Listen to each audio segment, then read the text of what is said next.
지난주에는 성령의 교통이라는 제목으로 빌립보서의 하나님 말씀을 선포했었습니다. 한 주간도 성삼위일체 하나님의 존재 방식과 같이 우리도 그렇게 교통하며 교제하며 연합하는 존재의 방식으로 사셨는지요?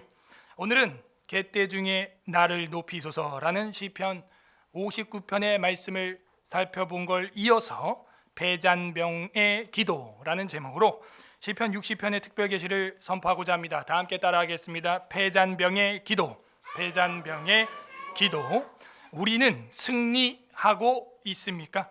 농구, 축구, 야구, 경기, 게임을 하거나 운동을 하거나 전쟁을 할 때 가장 중요한 것은 한 개인 장수의 기량보다도 팀워크라고 하는 것이죠. 공동체, 한 팀의 멤버십, 한 팀의 하나됨, 이것이 승리를 이끌어가는 가장 큰 핵심입니다. 그 팀의 멤버십을 흩어버리면 그 팀은 패잔병이 되고 마는 것입니다. 골 결정력은 지난주 말씀대로 바로 한 팀이 같은 마음, 한 마음으로 뭉쳤을 때 골 결정력을 낼 수 있는 거예요. 그렇지 않으면 흩어져 버리고 마는 겁니다. 아무리 스트라이커가 혼자 열심히 뛰어도 뒤에 수비수가 받쳐주지 않으면 넣은 골보다 먹은 골이 더 많아서 패잔병이 되고 마는 거예요. 우리 신앙의 문제도 바로 여기서 오는 겁니다. 제 아무리 개인이 요란하고 시끄럽고 금식을 40일을 3번 이상 해서 명함에 박아놓고 산다고 할지라도 우리 교회의 하나됨, 교회의 교통하심에 대한 사도신경이 깨지는 순간 신앙의 결정력은 와르르 무너지는 거예요.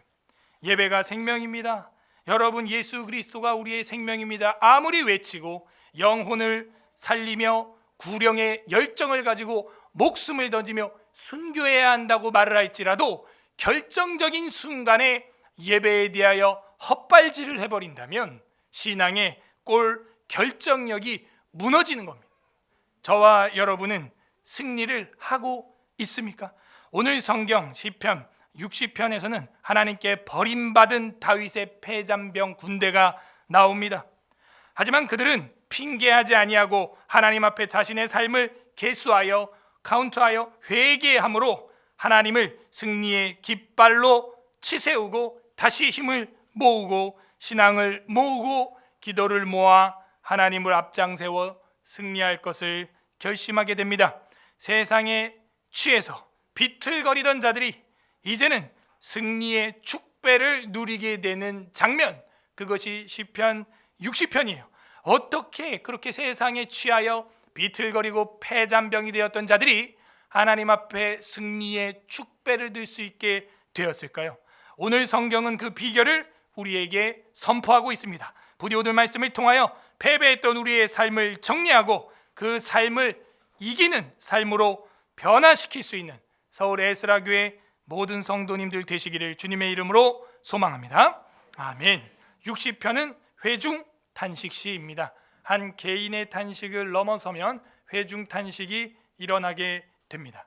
우리도 한 개인의 다윗의 탄식이 우리 안에 있어야 돼요. 그러면 우리 가족의 탄식이 되고 교회의 탄식이 되고 사회의 탄식이 되어서 온 나라가 새롭게 거듭나게 되는 것입니다. 60편 회중 탄식 시의 머릿말을 여러분 읽었는데요.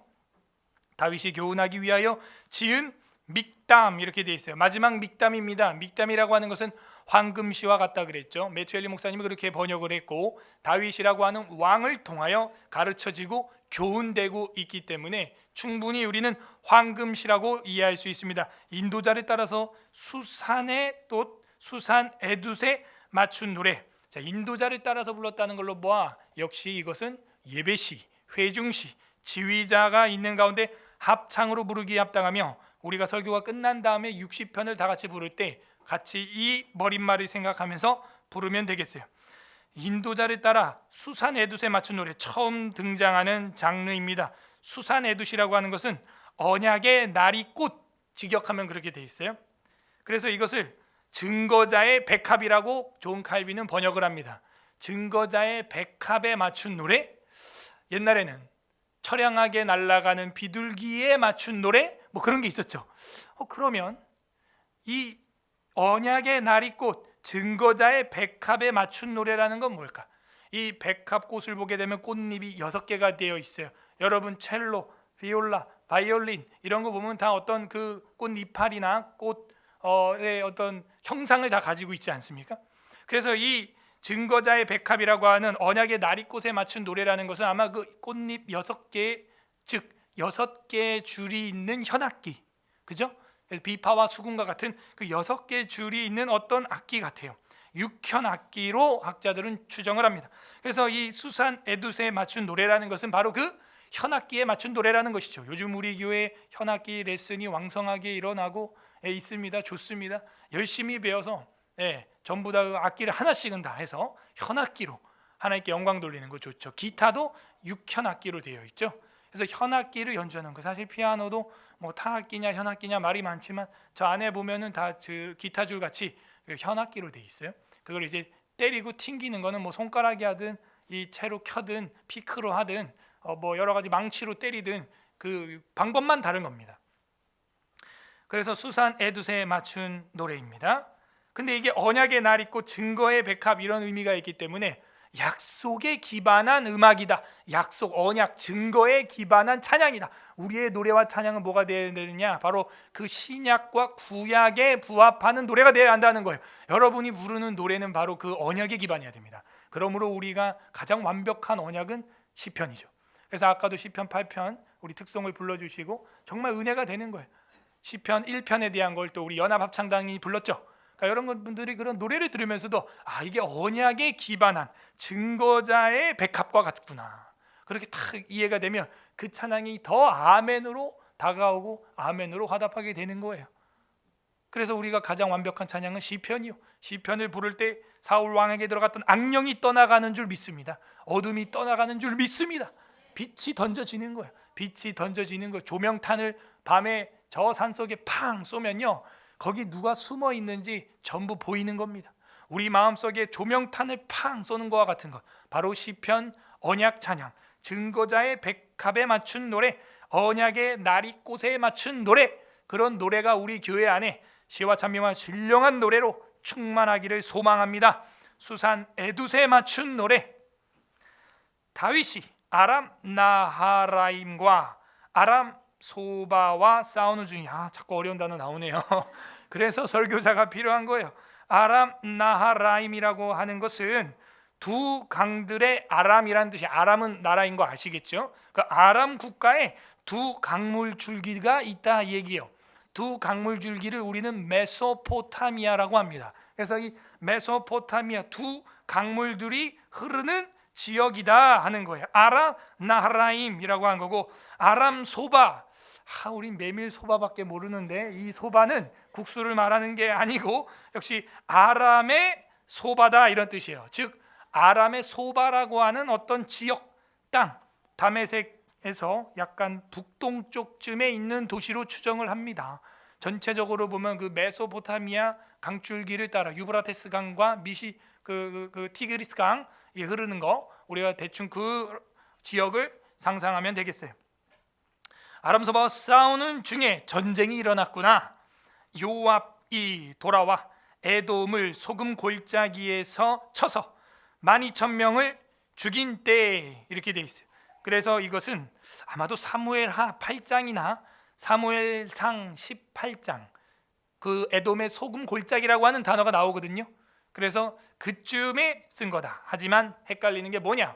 그 사무엘하 8장과 사무엘상 18장과 역대상 18장에서는 요압이 12,000명을 죽였다고 되어 있지가 않고 아비새가 22,000명을 죽였다 이렇게 되어 있어요. 그러니까 이게 치수가 맞지 않는다 하여 많은 사람들이 이 성경은 뭔가 시기적으로 사무엘하 8장이나 삼상 18장이나 대상 18장이라고 보기에 부족하다라고 보는데, 그렇게 볼 필요가 없고요. 제가 볼 때는 아비새가 죽인 사람이 22,000명이고 아비새 군단이 죽인 사람이, 요압 부대가 뭐 얼만큼 되는지, 중대급 되는지 대대급 되는지는 모르겠지만 요압 군대가 또 죽인 사람이 12,000명이다라고 보면 돼요. 다행히도 사람 이름이 다르기 때문에 우리는 그렇게 해석을 하면 되는 겁니다. 그죠? 예, 그렇게 해서 요압과 아빗의 군단이 어쨌든 수만 명을 쳐 죽인 때구나 라는 걸 우리가 알 수가 있어요. 자, 그래서 1절부터 4절은 회복과 승리의 기도가 나옵니다. 그 승리를 맛보기 전에는요, 패잔병이었다는 거예요. 무너져 있다는 것이죠. 절망과 고통의 자리에 있다는 걸 알 수가 있어요. 회복과 승리를 기도하는 겁니다. 그래서 1절에서 4절 회복과 승리 기도. 지금은 회복과 승리를 해야 되는 상황이라는 거죠. 그러면 고통의 자리에 있다는 얘기입니다. 저와 여러분도 혹시 고통의 자리에 있는 성도분들이 있다면 이 60편을 집중해야 되겠어요. 1절 하나님이요 주께서 우리를 버려. 자, 첫 번째, 하나님이 우리를 내버려 두셨다. 버려두셨다. 이게 가장 큰 벌이에요. 그래서 우리는 예정론에서 선택과 지옥 갈 자라고 표현하지 아니하고 선택과 유기라고 표현합니다. 그냥 버려두면 그거 자체가 죽음이에요. 갓난아기를 키워보신 분, 그 갓난아기를 때려야 죽습니까? 버려두면 죽는 거예요. 그냥 피투성이가 된 채 탯줄도 자르지 못하고 소독도 당하지 못한 채 버려져 있는 그것도 여자 갓난아기. 그것이 에스겔서에서 표현된 이스라엘 민족이에요. 자녀가 한 명도 없던 100세가 다 된 노인 아브라함, 정말 그렇게 피투성이로 버려진 자, 그를 하나님께서는 구원해 주셨어요. 근데 여기 보면 하나님이요 주께서 우리를 그렇게 버려두고 있다. 날 내버려 두지 마세요. 하나님 나를 고아와 같이 두지 마세요. 이 버려뒀다라는 말은요 히브리어로 적나라하게 퇴짜 맞았다 이렇게 돼 있어요. 거절당했다 이렇게 돼 있어요. 아무리 요청을 해도 퇴짜 맞는 신세, 거절당하는 신세가 되었다는 겁니다. 이게 가장 큰 저주예요. 하나님과 소통하지 못하는, 아버지와 어머니와 소통하지 못하는 자녀만큼 비참한 인생은 없는 겁니다. 한국 가정과 교회가 깨지는 이유는 바로 그 가정에서부터 퇴짜 맞았던 안 좋은 유아기의 추억, 상처, 쓴 뿌리, 그 거절, 그것이 망가진 어른 아이를 만들어내요. 나이는 40살이 50인데 나이는 환갑이 됐는데 아직도 그 어린 시절에 퇴짜 맞은 기억과 버려진 상처와 거절당했던 쓴뿌리가 십자가를 만나지 못하여 용서를 못하고 용납도 못하고 사랑은 꿈도 못 꾸는 얼그러진 일그러진 영혼을 갖게 되는 것입니다. 다윗은 지금 그것을 하나님 앞에 토로하고 있어요. 단식해야 하는 겁니다. 우리를 버려, 우리를 거절하여 퇴짜 놓으셔서 두 번째 흩으셨고, 그러니까 하나님이 버려버리고 유기하고 내버려 두면요 여러분 기도한 대로 다 되면 그냥 망가집니다. 그죠? 내가 말하고 기도한 대로 하나님 다 응답하면 어떻게 될 것 같아요? 다 망가지는 거예요. 하나님이 우리를 그냥 버려두실 때는요 이유가 있는 겁니다. 그대로 되면 안 되는 거예요. 그래서 흩으셨고, 이 뭉쳐 있으면요 바벨탑을 쌓는 거 아시죠? 우리의 이름을 걸고 우리의 이름을 내자. 인간은 그런 거예요. 둘 중에 하나에 빠져요. 교만하거나 아유 그래 다 때려쳐, 태만하거나 이 둘 중에 하나에 빠지게 되어 있습니다. 좌로나 우로나 치우치는 거예요. 하나님께서는 그렇게 인간들을 내버려 두시고 흩어버렸어요. 흩으다 하는 것은 파라츠라고 하는 히브리어인데, 흩으다 하는 것 깨트리다, 터트리다, 분배하다 이런 뜻이에요. 그죠? 주머니가 터지면 동전은 흩어지는 거예요. 쌀자루가 터지면 쌀은 흩어지는 거예요. 하나님이 터트리면 다 흩어지게 돼 있어요. 바벨탑의 언어를 흩어버리니까 다 깨지는 거예요. 모든 계획과 악한 것들이 바벨탑이 깨지는 거예요. 무너지는 겁니다. 여러분, 하나님이 이 팬데믹을 통하여 3년 전에 하고자 했던 계획과 의도가 무엇인지 우리는 확실히 두 눈으로 봤어요. 예배를 깨트리는 거였어요. 진짜 예배를 목숨 걸고 생명처럼 여기는 자, 정말 승전가를 울리며 축배를 마치며 그리스도의 피를 성찬할 수 있는 자, 그들이 누구냐? 예배론이 올바로 정립되어 있고 교회론이 무엇인지 연구하며 하나님 앞에 예배를 목숨 걸고 지키는 자들, 그들은 흩트지 않으시고 오늘도 새가족으로 초대하셔서 주님의 살과 피에 동참하는 이 성찬의 식탁에 인도해 주시는 것입니다. 누가? 예배를 사모하는 자, 흩어지기를 면하는 자, 모이기에 힘쓰는 자. 흩으셨다라는 이 단어는 하나님의 징계를 보여주는 거예요. 교회가 흩어집니다. 인터넷 앞으로, 모니터 앞으로 다 깨집니다. 주님의 살과 피를 기념을 3년 동안 단 한 번도 하지 않습니다. 종회에서도, 노회에서도, 교회에서도, 당회에서도 예수님의 살과 피는 기념되지 않습니다. 내가 올 때까지 기념하라 한 주님의 말씀은 찢어서 버린 지 3년 되었습니다. 그 말과 언약은 우리의 귀에 한 곳으로 들어와 다른 곳으로 그냥 흘러나간 하나의 이야기에 불과해요. 말씀이 아니라 이야기가 되고 있어요. 하나님은 그렇게 흩으셨고 깨트리셨고 분노하셨사오나 그것이 하나님의 분노예요. 하나님이 핵폭탄을 터뜨리는 게 분노가 아니에요. 내버려 두사 모이지 못하게 하고 내버려 두사 예배를 깨트리는 것, 이게 가장 큰 저주예요. 부모와 자식 간의 가장 큰 저주는 때려서 자녀를 아프게 하는 것, 그게 분노가 아니에요. 내버려 두는 거예요. 교훈과 책망과 바르게 함과 의로 교육하지 않는 거예요. 그 아이가 폐륜아가 되게 내버려 두는 것, 이것이 가장 큰 저주인 것입니다. 분노하셨사오나 지금은 우리를 회복시키소서. 기도 형태로 되어 있어요. 회복이라는 말 히브리어로 우리가 어떻게 배웠어요? 슈브 공부했죠. 슈브, 회복하다, 돌아오다, 그죠? 다시 선회하다, 유턴, 리턴, 이런 뜻이에요. 회복, 슈브, 잘못된 길에서 유턴하십시오. 그게 사는 길이에요. 그게 제대로 된 진리의 길에 서는 방법입니다. 2절, 주께서 땅을 진동시키사 갈라지게 하셨사오며. 갈라지게 했다라는 것은요, 땅을 이제는 어떻게 했다? 깨트렸다는 거예요. 땅에 지진이 일어나 고라, 다단, 아비람, 온이 마치 징계를 받는 그 형상을 생각나게 하는 거예요. 하나님께서 땅을 갈라지게 하셨다. 그리고 그 틈을 기우소서. 하나님이 치셨사오니, 하나님이 찢으셨사오니 우리를 다시 합쳐주세요라고 말했던 호세아 선지자가 생각이 납니다. 주가 우리를 찢으셨으나 이제는 우리를 싸매주실 것이요, 우리가 주님께로 돌아가자, 우리가 주께로 돌아가자 하는데, 여기서 핵심은 어떻게 돌아가냐 이거예요. 호세아서에 보게 되면요, 말씀을 가지고 돌아오라 이렇게 돼 있어요. 따라하세요. 말씀을 가지고 돌아오라. 자, 그럼 여기 2절에서 갈라지게 하셨사오니 그 틈을 기우소서, 기워 넣다라고 하는 거예요. 바늘로 실을 꿰서 찢어진 부대를, 찢어진 포도주 가죽 부대를 기우소서 하는 거예요. 여러분, 기워 넣는 거, 우리 신앙을 기워 넣는 게 뭐라고 제가 뭐라 그랬어요? 교리. 역시 배우면 달라요. 이렇게 가르칠 기워 넣을 리가 되는 거예요. 우리 신앙이 좌로나 우로나 이단으로 빠질 때, 사이비로 빠질 때 다시 올바로 딱 터진 곳을 기워 넣는 것, 그것이 바로 교리예요. 교리. 그 교리는 디다스칼리아라고 말하고, 그 디다스칼리아가 바로 교훈과 책망과 바르게 함과 할 때 그 교훈이 되는 겁니다. 성경에는 교리가 여기저기 다 나와 있어요. 우리가 우로나 좌로나 치우칠 때 하나님의 말씀으로 그 틈을 기워 넣는 은혜가 있기를 바랍니다. 하나님, 나의 배를 기워 넣어주세요. 나 이렇게 넘어져서 찢어졌어요. 나 이렇게 교통사고 났어. 나 이렇게 세상에서 흥청망청 음주운전 과속하다가 영적으로 이렇게 사고 났어. 주님, 찢어진 나의 신앙과 예배 생활을 기워 넣으소서. 무엇으로 기워 넣을 수 있냐 이거예요.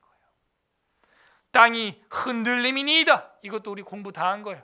땅이 흔들린다는 얘기는 모트라고 하는 히브리어인데 미끄럽습니다 이런 얘기예요. 여러분, 미끄러우면 어떻게 돼요? 요즘 길이 미끄럽습니다. 조심하세요. 근데 한번 미끄러지면 어떻게 돼요? 저도 청년들이랑 여기 교회 앞에 이렇게 오다가 여기 식당 앞에서 그 계단을 밟았는데 얼음이 있어가지고 싹 미끄러지더라고요. 넘어지진 않았지만 미끄러지면 어떻게 되냐? 흔들리는 거예요. 그래서 여기 보면은 흔들림이니이다 라고 되어 있는 히브리어가 바로 모트, 미끄러지다 이런 뜻입니다. 여러분, 미끄러지면 흔들리는데 지탱할 것이 없으면 넘어지고, 넘어지면 찢어지는 거예요. 찢어지면 꼬매야 되는 겁니다. 하나님, 내가 흔들립니다. 다윗이 그렇게 지금 기도하고 있어요. 단식하는 거예요. 주님, 나의 신앙이 새가 되었는데도 흔들립니다. 네, 무너지고 찢어진 이 예배 신앙의 생활 기워 넣으소서. 주님 꼬매주세요. 저도 오른쪽 우측 대퇴골이 개방형 붕괴 골절이 됐어. 제 허벅지뼈를 제 눈으로 봤어. 교통사고가 나니까 찢어지는 거예요. 그러니까 거기 기워 넣어야 돼요. 찢어진 데 기워 넣은 게 10cm, 그리고 부러진 거 붙여 넣느라고 옆에 생살을 찢어가지고 30cm. 그래갖고 꼬맨 자국이 제 다리에 있습니다. 수술하신 분들 다 그 꼬맨 자국이 있지요. 기워 넣어야 되는 거예요. 우리의 찢어지고 깨지고 부러진 신앙의 모습들, 우리의 상한 영혼, 그 깨진 그대로 주님 앞에 오십시오. 여러분이 만져봐야 감염밖에 안 돼요. 하나님, 나를 수술하여 주시옵소서. 나를 고쳐 주시옵소서. 히브리어로 이 기우소서를 보니까 라파라고 되어 있네요. 여호와 라파. 라파라고 하는 말은 의사, 치료하다, 원래 상태로 치료하다, 이런 뜻이에요. 그렇군요. 하나님이 우리의 의사 되십니다. 하나님, 이 폐잔병 여기 왔습니다. 나를 치료해 주시고 다시 2차전에 나가 승리할 수 있도록 나를 라파, 치료하여 주시옵소서. 나를 기워 주시옵소서. 3절, 주께서 주의 백성에게 어려움을 보이시고 비틀거리게 하는 포도주를 우리에게 마시게 하셨나이다. 포도주는 두 가지로 성경에 표현이 되는데, 가나 혼인잔치와 같이 잔치를 표현하고, 요한계시록에 새 정말 신부가 신랑을 위해 단정하면서 마지막 어린 양의 혼인잔치를 할 때 축배로 상징이 되기도 하지만, 진노의 포도주라는 것이 요한계시록 16장에 또 등장도 하여 그 포도주는 두 가지 기능을 하게 된다는 걸 우리는 알 수 있어요. 하나는 하나님 앞에 잔치와 승리와 축배를 들게도 하며, 아까 불렀던 찬양들처럼 하나님 앞에 감사를 올리기도 하지만, 또 하나는 심판의 의미로서 취하게 하여 그들에게 진노가 되게, 진노의 포도주로서 심판의 의미도 가지고 있다. 빛 대신 주님이 우리를 밝은 길로 인도하십니다. 예수님이 내가 세상의 빛이라, 포스, 내가 세상의 빛이라라고 말도 하지만, 그 빛이 강할 때는 눈을 멀게도 하는 심판이 된다는 것을 우리는 이 양면을 잊으면 안 돼요. 하나님은 사랑이신 건 확실하나 그 사랑의 동전 뒤에는 공이라고 써 있다는 것을 우리는 명심해야 돼요. 그러므로 그 포도주를 우리에게 마시게 하여 우리를 비틀거리게 하셨다는 거죠. 그래서 다윗의 군대는 지금 폐잔병의 상태에 있다는 겁니다. 4절, 주를 경외하는 자에게 깃발을 주시고 진리를 위하여 달게 하셨나이다. 우리 시편 찬송가 출판사 이름이 뭐라고 되어 있나요? 진리의 깃발, 딱 이렇게 되어 있는 거예요. 깃발이라고 하는 것은 여러분 잘 아다시피 여호와 니시의 하나님, 승리의 하나님을 의미할 때 이 깃발이 니시, 네스 이렇게 되어 있어요. 히브리어로 기호, 신호, 군기 이렇게 됩니다. 군대에서 깃발을 치켜 올릴 때는 전진할 때요, 싸울 때요, 승리할 때인 겁니다. 개선, 행진을 할 때 깃발을 드는 것이죠. 나는 주의 깃발 든 군사, 그런 복음성가도 있어요. 깃발을 들었다라고 하는 것은 바로 그 승리를 상징하는 겁니다. 주를 경외하는 자가 바로 그 깃발을 들게 되는 것입니다. 주를 경외하는 자, 두려워하는 자죠. 깃발을 주시고 진리를 위하여 달게 하셨나이다. 셀라라고 하는 것은 음악적 표기이기 때문에 읽지 않습니다. 코러스, 높은 음, 소프라노 등으로 번역이 해석이 되고 있어요. 자, 1절에서 4절까지 보니까 폐잔병의 자세는 어떠해야 되는가? 세상의 취함을 회개해야 됩니다. 세상의 포도주에 취하여 흥청망청하고 자빠지고 넘어져 찢어지고 상처난 걸 가지고 흔들리고 미끄러진 것을 하나님 앞에 철저히 경외심, God fearer, 두려움을 가지고 엎드려야 하는 것이죠. 어른 무서운 줄 알아야 돼요. 저 시계가 이맘때만 되면 계속 우는데 제발 좀 배터리를 빼거나 알람을 꺼주시면 감사하겠습니다. 여러분, 깃발을 든다는 것은 바로 하나님 앞에 승리를 이제는 쟁취할 시간이 되었다 하는 거고, 폐잔병의 자세 첫 번째는 세상의 취함을 회개해야 되는 회개. 그래서 하나님 앞에 내가 세상에 술 취하여 세상에 방탕하여 넘어져 찢어진 건 무엇인가? 자신의 죄악을 회개해야 한다. 두 번째 단락 5절에서 8절, 회복과 승리의 확신이 나오게 됩니다. 회복과 승리의 확신. 자, 회복과 승리를 기도를 하고 나면 어떻게 되느냐? 기도하니까 마음속에 그게 믿음으로 확신이 들어오게 돼요. 확신이. 회복과 승리의 확신이 들어와요. 여러분 어떻게 그럼 기도해야 될까요? 확신이 올 때까지. 그때까지. 어떤 사람은 뭐 1시간 기도해라, 난 3시간 기도했는데, 제가 볼 땐 3시간 기도하시는 분들 믿음이 너무 약한 거야. 구하기 전에 응답하시는 분, 우린 그런 하나님 믿거든요. 근데 기도를 3시간 해야 될 때도 있어요. 왜냐? 확신이 안 오는 거예요. 내 마음에 확신이 안 와요. 그럼 기도해야 돼요. 여러분, 1시간이냐 2시간이냐 3시간이냐 그것이 내 교만이 될 바엔 기도 안 하고 겸손한 게 나은 줄로 믿습니다. 여러분, 기도라는 것은 이런 자세, 이렇게 하나님 앞에 나를 기워 넣어 주세요, 하나님 나를 수술해 주세요, 이런 자세로 하는 기도가 하나님 앞에 상달되는 기도고, 내가 시간 채웠다라는 기도는 내 의가 될 수 있어요. 내 공로가 될 수 있어요. 내가 그렇게 시간 채웠더니 응답받았다라고 조건부를 다는 그런 은혜의 훼손자가 될 수 있어요. 우리가 기도하는 것은 언제까지냐? 1시간, 2시간, 3시간, 10시간이 아니요, 확신이 올 때까지예요. 확신이 올 때까지. 너희가 구할 것을 감사함으로 구하라. 내 안에 감사의 확신이 올 때까지가 여러분이 해야 되는 기도 시간이에요. 하나님 앞에서 그렇게 회복과 승리의 확신이 올 때까지 다윗은 기도했다. 회복과 승리를 확신하게 됩니다. 5절에서 8절, 주께서 사랑하시는 자를 건지시기 위하여 주의 오른손으로 구원하시고 응답하소서. 주께서 사랑하시는 자, 예디드, 여디디야라는 말이 이제 솔로몬 아니겠어요? 다윗의 아들이죠. 그래서 여디디야, 사랑, 주께서 사랑, 여호와께서 사랑하시는 자라는 뜻이고, 여기 주께서 사랑하시는 자는 예디드, 정확히 그렇게 돼 있어요. 그러므로 우리의 기도는 무엇이 초점이냐? 하나님과의 관계 회복, 그게 초점이 돼야 돼요. 하나님과의 사랑이 회복돼야 돼요. 그게 초점이에요. 하나님, 주께서 사랑하시는 자를 건지시기 위하여 주의 오른손, 여러분 오른손이라는 신학은 우린 공부 다 했어요. 출애굽 때부터 주님은 오른팔로, 여러분도 오른손잡이가 대체로 많죠. 그 말은 뭐냐면 오른손으로 주님이 우리를 잡는다, 능히, 그냥 능히 여유 있게 가지고 놀 정도로 우리를 낚아채 주신다. 여유 있게 충분히 구원해 주신다. 오른손으로 구원하시고 응답하소서. 계속 기도하고 있는 중이라는 것을 본문에서 확인이 되네요. 6절, 하나님이 그의 거룩하심으로 말씀하시되 내가 뛰놀리라. 하나님이 거룩하게 말씀하시니까 내가 뛰놀리라. 내가 세겜을 나누며 숫꽃 골짜기를 측량하리라. 여호수아를 성실히 공부한 분들은 이게 무슨 말인지 이해가 됩니다.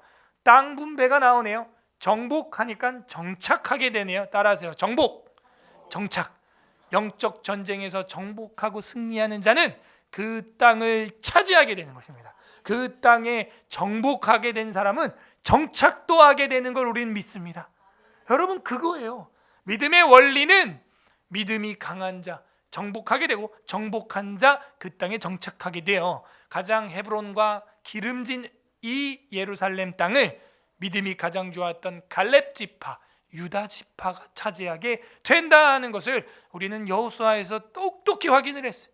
그리고 유다에서 믿음의 사자가 나오고, 믿음의 귤을 가진 자가 나오고, 지휘봉을 가진 자가 나온다는 것을 우리는 이미 성경을 통하여 예언을 보았습니다.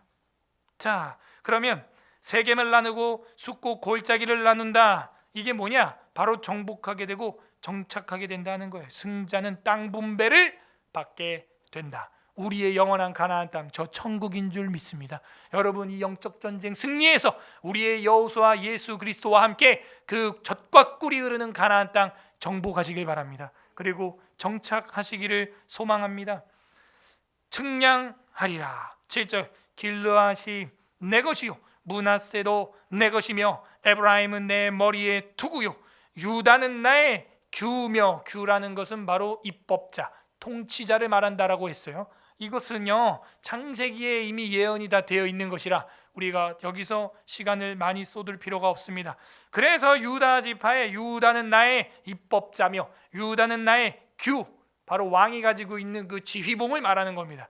그 지휘봉이 내밀어지면 에스더는 죽지 않고 사는 것이요, 그것이 안 되면 죽는 거예요. 법이에요. 입법이에요. 그 봉의 능력은 생명을 살리고 죽이는 능력입니다. 유다의 지파에서 바로 그 생명을 살리고 죽이는 규, 입법자가 나타난다 이거예요. 8절, 모압은 나의 목욕통이라. 번역이 조금 아쉽게 됐어요. 목욕통보다는 세숫대야가 더 좋겠어요. 씻는 그릇이다가 직역이에요. 그래서 목욕통은 조금 크게 번역이 된 것 같아요. 씻는 그릇이라. 옛날 사람들은 샌들을 신고 다녔고 샌들에 그래서 발가락 사이사이에 때가 많이 꼈어요. 그래서 가장 하층 슬레이브, 가장 천한 노예가 하는 일이 외부에서 손님이나 주인이 들어왔을 때 바로 그 씻는 그릇, 시르 라흐치라고 하는 이 씻는 그릇에 물을 담아옵니다. 그래서 발 씻는 종이 가장 낮았고 우리 예수님은 죽고 십자가에서 돌아가시기 전에 친히 허리에 수건을 두르사 제자들의 발을 씻었다는 것은 바로 교회는 이렇게 교통한다는 것을 보여줍니다. 예수님은 제자들에게 그루밍을 하지 않았어요. 제자들에게 미투를 하지 않았어요. 제자들에게 가스라이팅을 하지 않았다는 것입니다. 제자들을 노예하지 않았고 자신이 가장 천한 슬레이브로, 가장 천한 노예로 그 물그릇에, 씻는 그릇에 물을 담고 발을 씻었다는 것. 베드로가 얼마나 민망했든지 주님 이렇게 씻김을 당하지 못하겠습니다. 그러니까 그럼 너와 난 아무 관계없어. 그러면 내 몸도 씻겨주세요. 또 오바하는 이 베드로의 모습.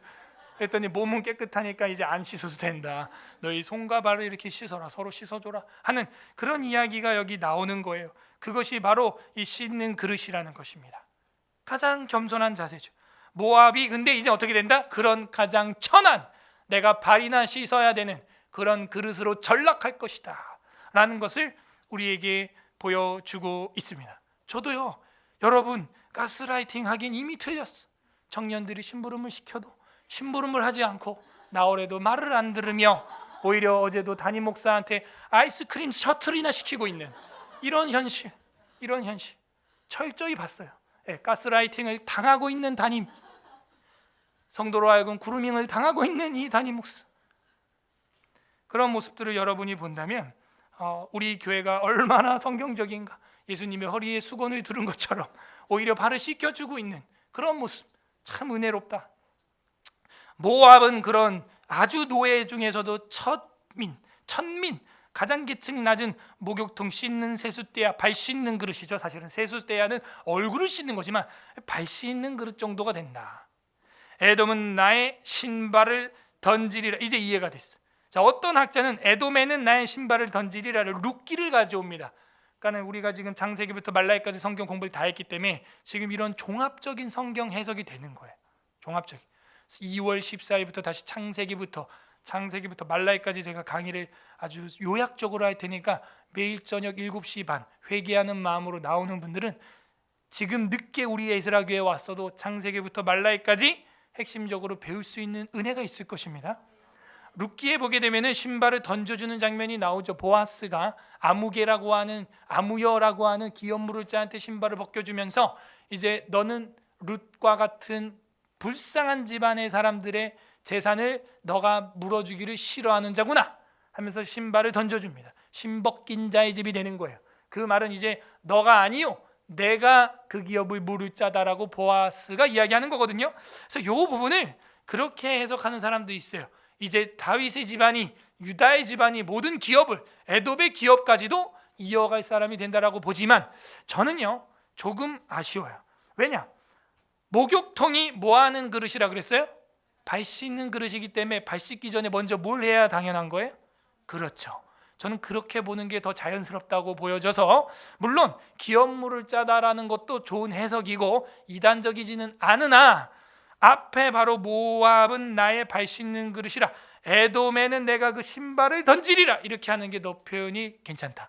그러므로 모압은 발 씻는 그릇 정도로 나락에 떨어지게 되고, 에돔은 내가 발 씻기 위하여 신발을 벗어 집어 던지는, 신발 던져놓는 장소 정도 된다 라고 여러분이 이해를 하면 되겠어요. 에돔은 나의 신발을 던지리라, 에돔에는 나의 신발을 던져놓으리라, 블레셋아 나로 말미암아 외치라 하셨도다 하면서 승리와 회복을 확신하게 되는 지점이 등장을 하게 되었습니다. 뭐예요? 외치리라, 선포까지 하게 되는 거예요. 하나님께서 우리 한국 교회를 아직 버리지 않으셔서 이 서울 에스라 교회와 예배를 사수하는 교회를 통하여 온전한 예배가 무엇인지를 깨닫게 해줄 걸로 믿습니다. 9절 보세요. 9절부터 10절은 하나님 없는 절망을 보여줍니다. 자, 아까 1절에서 4절도 고통의 자리에 있다 그랬죠. 이게 왔다 갔다 하고 있어요. AP, AP 교차 구조로 되어 있군요. AP, AP라는 것은 AP, A 프라임, B 프라임. 그래서 여기는 다시 하나님 없는 건 절망. 고통의 자리가 9절, 10절에 나옵니다. 고통의 자리, 하나님 없는 절망. 누가 나를 이끌어 견고한 성에 들이며 누가 나를 에돔에 인도할까? 네? 누가 나를 그렇게 발 씻는 곳으로 내 편안한 안방으로 인도해 주고 신발을 벗어놓을 에돔으로 나를 인도할까? 질문하고 있어요. 나의 도움이 어디서 올까? 어디서 올까?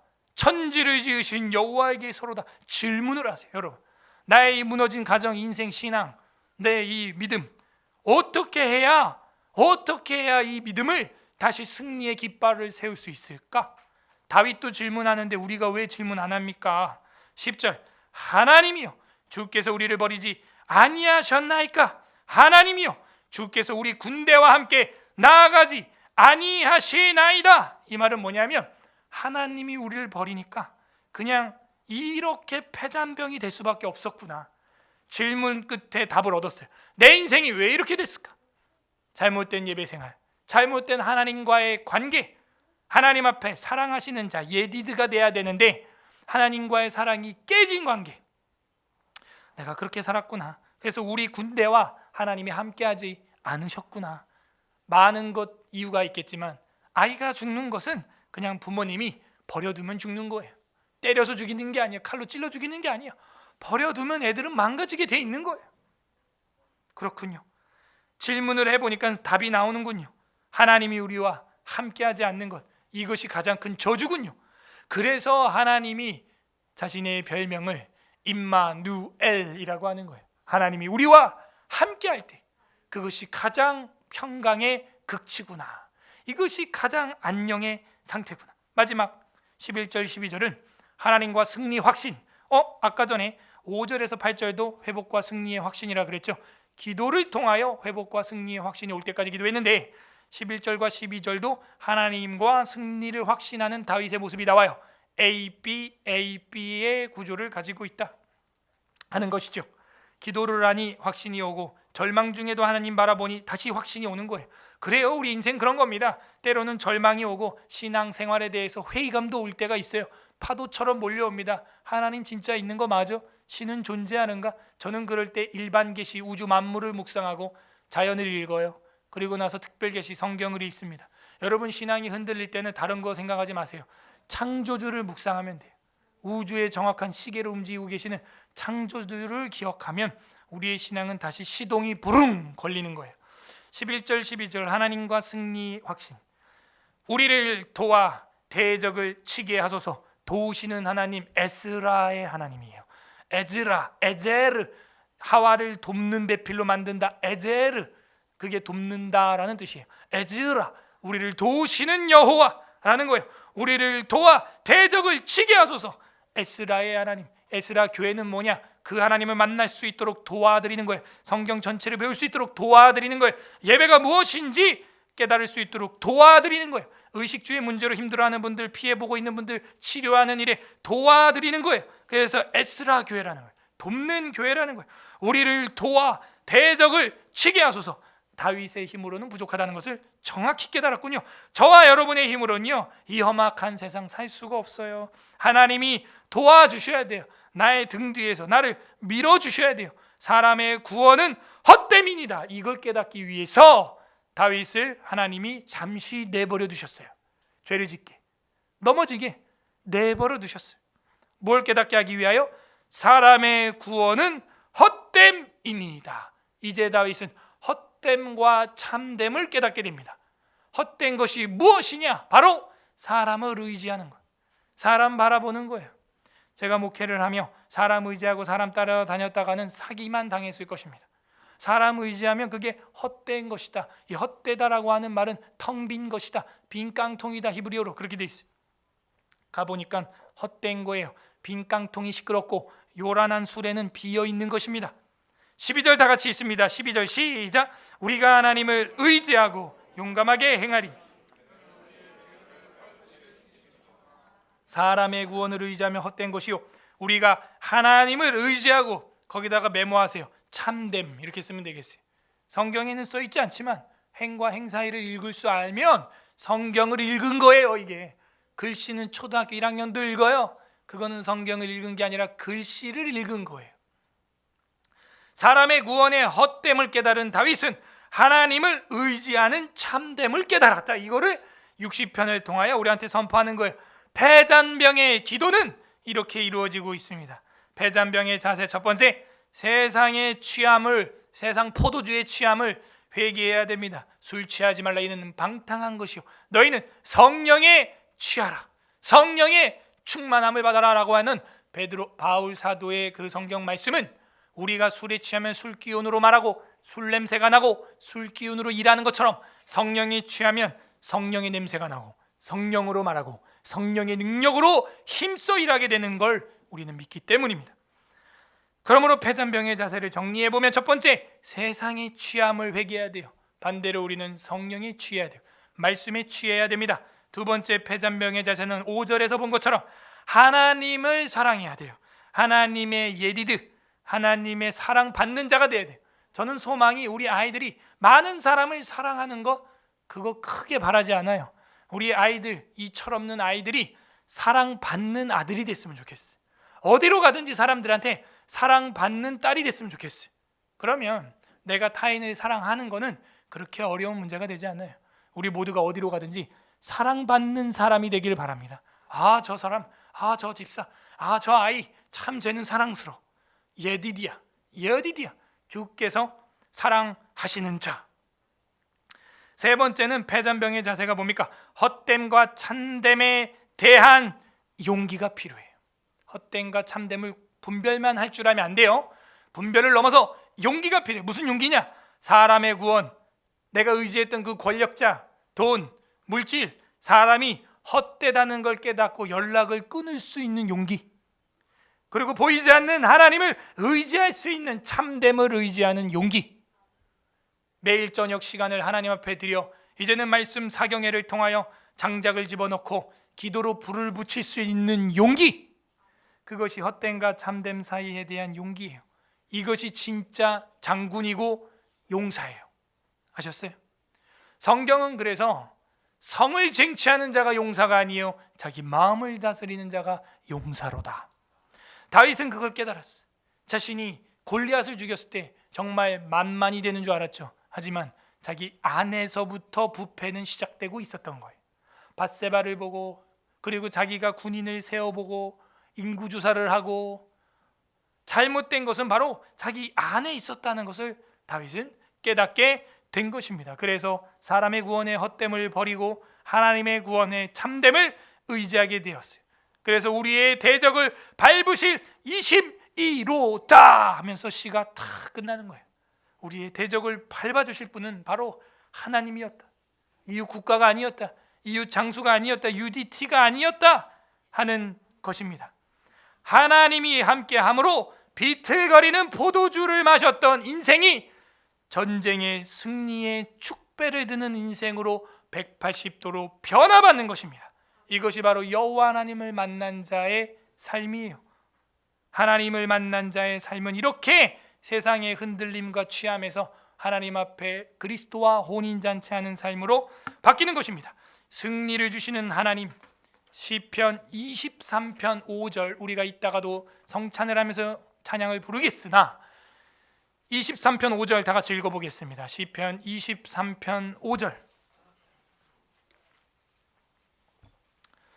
시편 23편 5절 시작. 주께서 내 원수의 목전에서 내게 상을 차려주시고 기름을 내 머리에 부으시 내 잔이 넘치나이다. 넘치나이다. 기름이라고 하는 것은 부유와 왕권과 선지자적, 대제사장적 권위의 상징 아니겠어요? 내게 그 기름을 부어주는데 내 잔이 넘칩니다. 그때 잔은요, 동물의 뿔로 만들어진 잔을 말하고 있어요. 뿔이라고 하는 것은 번제단에 보면 사각 구석에 있는데 하나님의 힘과 능력과 권세를 상징하는, 나의 권세가 하나님의 기름의 잔으로 철철철 넘친다는 거예요. 다윗이 그것을 깨닫고 시편 23편을 사망의 음침한 골짜기로 다닐지라도 하나님은 원수 눈앞에서 내게 밥상을 차려주시는 분이구나. 고린도전서 15장 부활장에 보게 되면 54절부터 이런 말씀이 나옵니다. 이 썩을 것이 썩지 아니함을 입고 이 죽을 것이 죽지 아니함을 입을 때 사망을 삼키고 이기리라고 기록된 말씀이 응하리라. 우리는 그 부활의 날을 바라보는 거예요. 이 땅의 육체는 흙이니 흙으로 돌아갈 것이나 예수 그리스도의 부활체와 같이 이 썩을 것이, 이 죽을 것이 죽지 아니하고 썩지 아니하는 부활의 날을 소망하는 겁니다. 저의 장애가 있는 이 우측 다리도 30cm 키워 넣었던 이 다리도 부활의 날에는 새롭게 되는 것입니다. 우리 몸 안에 부족한 장애와 핸디캡이 있다고 할지라도, 사랑하는 우리 자녀들이 부족하고 모자라도 하나님께서는 그 부활의 날에 이 사망을 삼키고 이기리라 라고 기록된 말씀과 같이 응하리라 하는 이 고린도 전서 15장이 우리의 미래인 것입니다. 사망아 너의 승리가 어디 있느냐? 사망아 내 쏘는 것이 어디 있느냐? 사망이 쏘는 것은 죄요 죄의 권능은 율법이라. 우리 주 예수 그리스도로 말미암아 우리에게 승리를 주시는 하나님께 감사하노니 그러므로 내 사랑하는 형제들아 견실하며 흔들리지 말며 미끄러지지 말며 항상 주의 일에 더욱 힘쓰는 자들이 되라. 이는 너희 수고가 주 안에서 헛되지 않은 줄을 알미라. 헛됨과 참됨을 사도 바울은 이미도 다윗과 같은 신학으로 간파하고 있었던 거예요. 우리가 주님의 몸된 교회에서 교제하는 이 행위만이 영원하고 하나님 앞에 상달된다는 거예요. 웨스트민스터 신앙고백서 제14장 구원에 이르는 신앙 교리에 보게 되면 3항에 이런 말이 있습니다. 이 믿음에는 정도의 차이가 있어서 약한 경우도 있고, 지금 다윗의 초반 상태죠. 약한 경우, 폐단병의 상태예요. 강한 경우도 있으며 후자의 상태죠. 기도하고 나니까 믿음의 확신이 왔어요. 여러분은 지금 어떤 상태에 있어요? 믿음인데 그런 상황에 있다는 거. 믿음이에요. 믿음 둘 다. 약한 믿음, 강한 믿음, 겨자씨만한 믿음. 그래서 강한 경우, 약한 경우도 있으며 자주 그리고 여러 모양으로 공격을 당하여 약해질 수도 있으나 결국 승리를 얻는다. 이게 구원에 이르는 신앙이에요. 구원에 이르는 신앙을 다시 번역하면 구원에 이르는 믿음.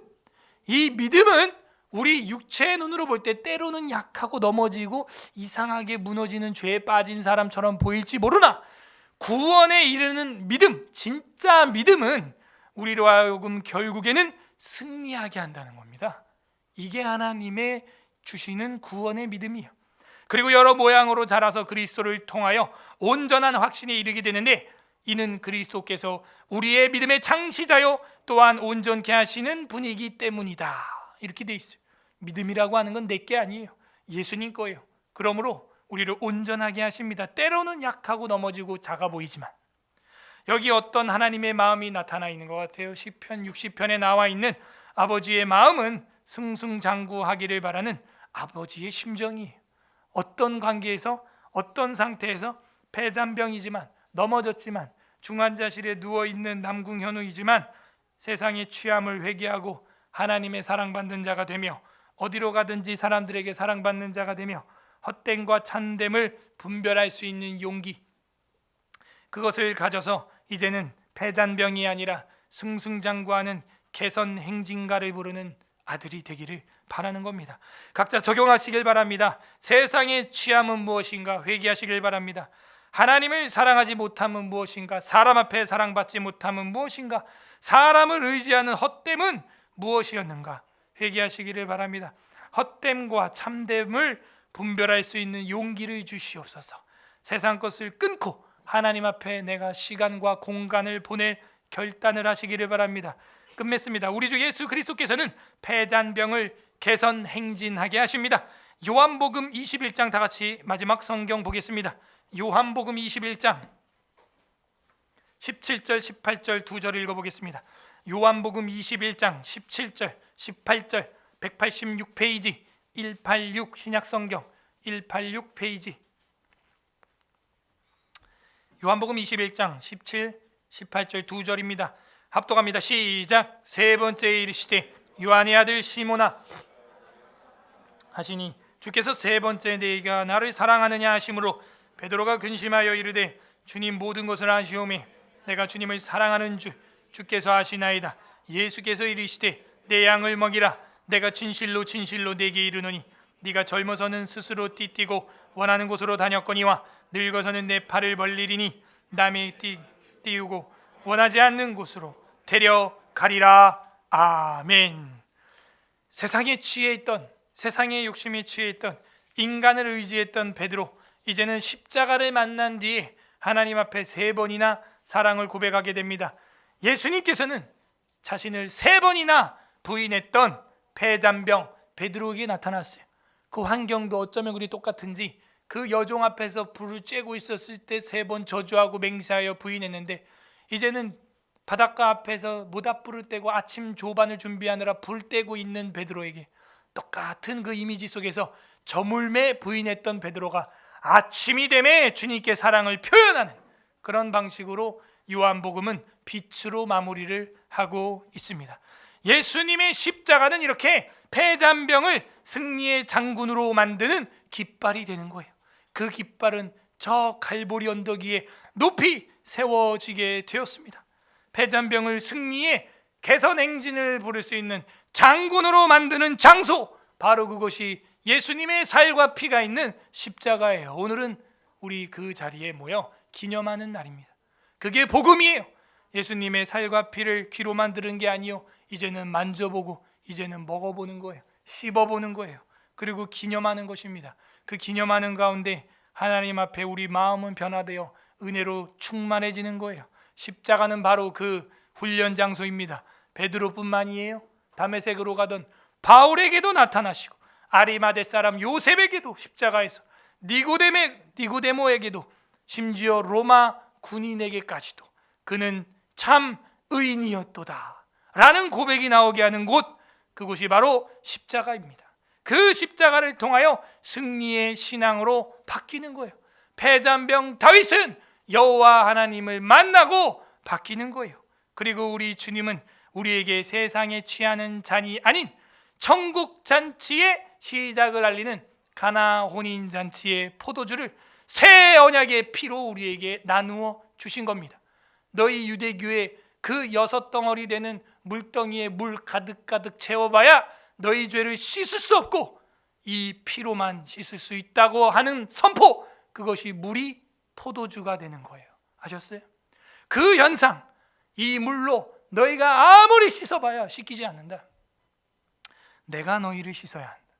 내 피로 너희를 씻어야 폐잔병에 몸에 묻어있는 상처와 몸에 묻어있는 적군들의 피를 닦아낼 수 있고, 이제는 승전가를 부르는 장군이 될 수 있다. 그리스도의 좋은 군사가 될 수 있다. 이게 바로 혼인잔치의 포도주입니다.